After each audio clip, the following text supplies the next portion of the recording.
अस्सलाम वालेकुम स्टूडेंट्स, आज हम नया चैप्टर स्टार्ट करने जा रहे हैं। वो नया चैप्टर कौन सा है? पहले एक पोर्शन है हमारी 10th की केमिस्ट्री में इन्वायरमेंटल केमिस्ट्री का। इन्वायरमेंटल केमिस्ट्री यानी माहौलियाती केमिस्ट्री, माहौल में जो केमिस्ट्री हो रही है, या माहौलियाती कीमिया। माहौलियाती कीमिया में हमारे पास जो हमारा टॉपिक है, जिस हिस्से को हमने फोकस करना है, पढ़ना है, वो है द एटमॉस्फेयर, यानी हमारी फ़िज़ा। हमारा जो फ़िज़ा है, इसको हमने इस चैप्टर में पढ़ना है इन्वायरमेंटल केमिस्ट्री की हेडिंग के तहत। तो सबसे पहले हम देखते हैं इंट्रोडक्शन, यानी हमारे इस चैप्टर का इंट्रोडक्शन क्या है। तो इंट्रोडक्शन में बेटा हमें बताया गया है कि जो हमारा ग्लोब है, यानी हमारी जिस ज़मीन, जिस कुराइज़ पर हम रह रहे हैं, यहाँ पर 4 मेजर सिस्टम्स जो हैं वो मौजूद हैं। 4 नेचुरल सिस्टम, 4 नेचुरल सिस्टम्स जो हैं वो एग्जिस्ट कर रहे हैं।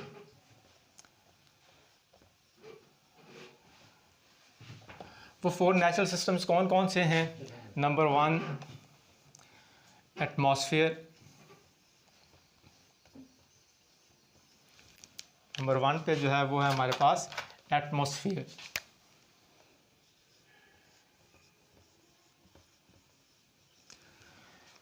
जो हमारे आज के चैप्टर का टाइटल भी है। दूसरा जो है हमारे पास वो है लिथोस्फेयर, दूसरा नेचुरल सिस्टम लिथोस्फीयर।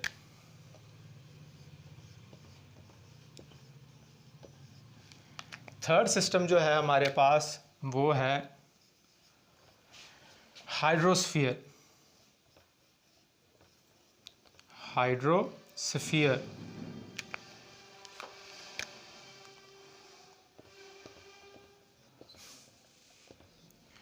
और जो फोर्थ और लास्ट सिस्टम है वो है बायोस्फीयर।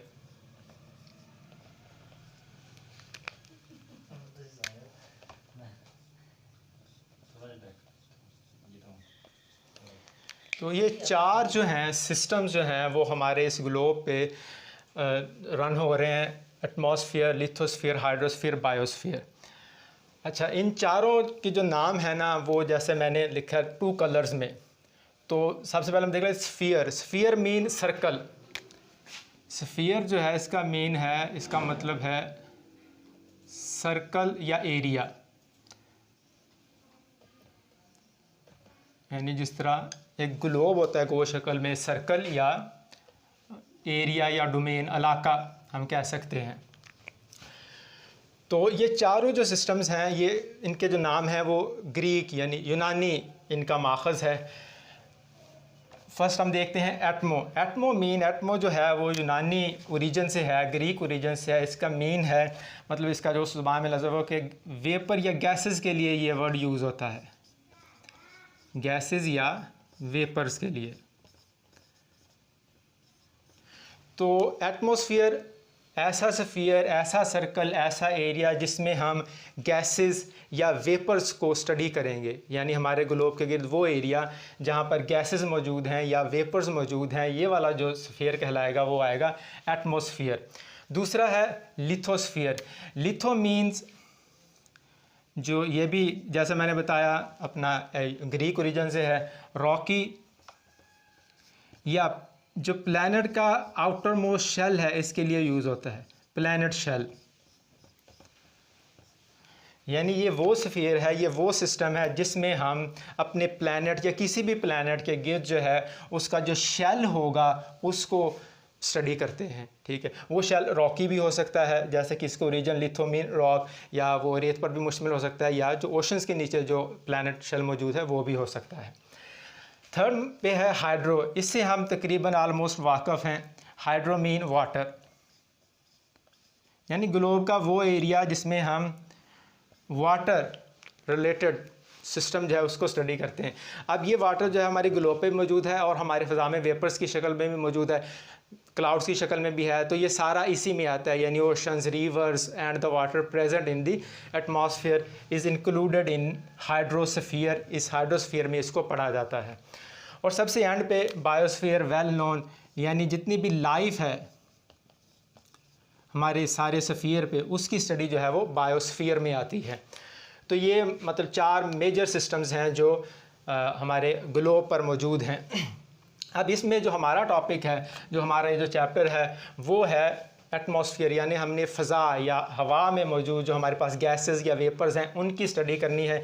बाकी जो तीनों हैं वो हमारे इस चैप्टर का हिस्सा नहीं है।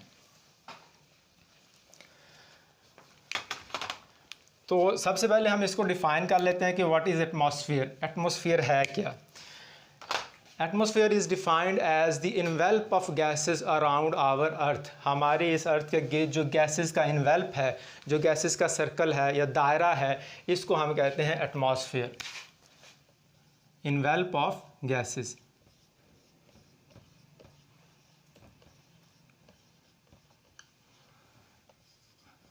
Around the earth.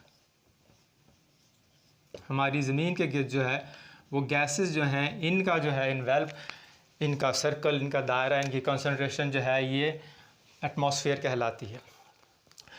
अब हमने देखना क्या है कि इसकी, हमारा जो एटमॉस्फेयर है इसकी कंपोजिशन क्या है, यानी ये जो हम स्टडी करेंगे इसमें कि इसकी सबसे पहले ये जो इन्वेल्प है ये बना किन किन गैसेस से है। कंपोजिशन में जाने से पहले मैं आपको बता दूं कि ये जो गैसेस हमारे स्फीयर के गिर्द मौजूद हैं ये कहीं बाहर से नहीं आई, बल्कि जैसे ही हमारा जो हमारी इस यूनिवर्स का इर्तिका हुआ, जैसे जैसे ये बनना शुरू हुई तो यहाँ पर वॉल्केनिक करप्शन यानी आतिशफ़शां पहाड़ जो हैं वो फटे, उनसे गैसेस निकली, रेनिंग हुई, बहुत बेतहाशा बारिशें हुई। उसके नतीजे में विद एवोल्यूशन जो है ये हमारी ज़मीन के गिर्द ये गैसेस का एक इन्वेल्प बन गया, और ये दायरे की शक्ल में हमारी ज़मीन की ग्रेविटी की वजह से, यानी इसकी फोर्स ऑफ अट्रैक्शन की वजह से ये इसके साथ इसके गिर्द मौजूद है। ये बिखर नहीं जाता, बाहर नहीं जाता, क्योंकि जो हमारी ज़मीन है वो इन गैसेस को अपनी तरफ अट्रैक्ट कर रही है। तो सबसे पहले हम देखते हैं कि यानी ये जो गैसेस हैं हमारी ज़मीन के गिर्द, इनकी कंपोजिशन क्या है। तो ये जो अगर हम देते हैं कि अगर ये हमारे ये ग्लोब, अगर हमारे अर्थ है, अगर हम इसको फ़र्ज़ करें तो ये इन्वेल्प जो है ये गैसेस, जो सर्कल लगाए गए हैं ये गैसेस को रिप्रेजेंट कर रहे हैं। तो पहले जो वैसे जो है अगर हम सतह ज़मीन से बाहर निकलें तो 30 किलोमीटर तक जो है ये इनके 99% जो है गैसेस मौजूद हैं, यानी 99% जो गैसेस हैं वो हम ज़मीन की सतह से अगर निकल के फ़िज़ा की तरफ जाएं, स्पेस की तरफ जाएं, तो 30 किलोमीटर के अंदर तक 90% गैसेस जो हैं ये एग्जिस्ट कर रही हैं। इसमें भी जो है मज़ीद 30 जो है अपना 78% जो है वो पहले जो है वो 11 किलोमीटर में है। पहले 11 किलोमीटर के अंदर अंदर ये गैसेस की कंसंट्रेशन जो है ये ज़्यादा है। उसके बाद 30 किलोमीटर, यानी जैसे जैसे हम ज़मीन की सतह से दूर होते जाएंगे तो ये जो कंसंट्रेशन है ये कम होती जाएगी। तो इस तरह हम इसको दो जोन्स में तकसीम कर सकते हैं, यानी एक जो गैसेस का कंसनट्रेटेड जोन है जहाँ पे गैसेस की कंसंट्रेशन ज़्यादा है हमारे स्फीयर के गिर्द, और एक उसके बाहर वाला जहाँ पर जो है उनकी कंसंट्रेशन कम है।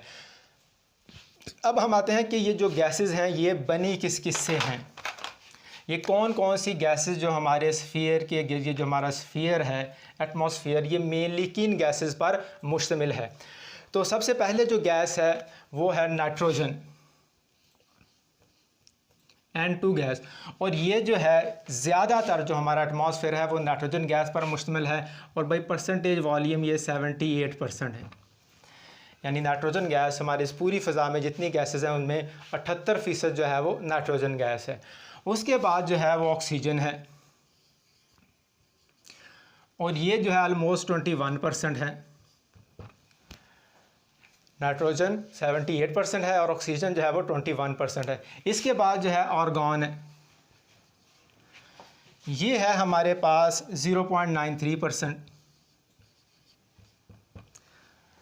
और सबसे आखिर पर जो गैस है वो है कार्बन डाइऑक्साइड, और ये है 0.03%।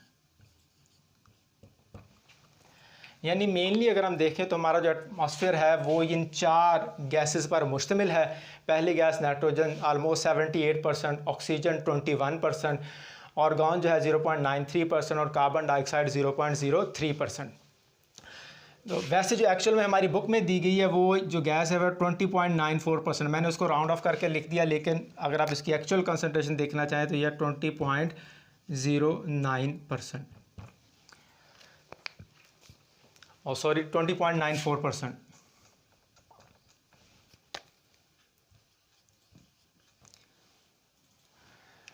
तो ये है हमारी जो मेन हमारा जो एटमॉस्फेयर उसकी कंपोजिशन जो है इन 4 गैसेस पर मुश्तमिल है। इसमें जो नाइट्रोजन है वो इनर्ट है, यानी वो हमारे किसी भी किस्म के केमिकल रिएक्शन में शामिल नहीं होती, इस वजह से ये इसकी ज़्यादा मिकदार जो है हमारे फ़ज़ा में मौजूद है।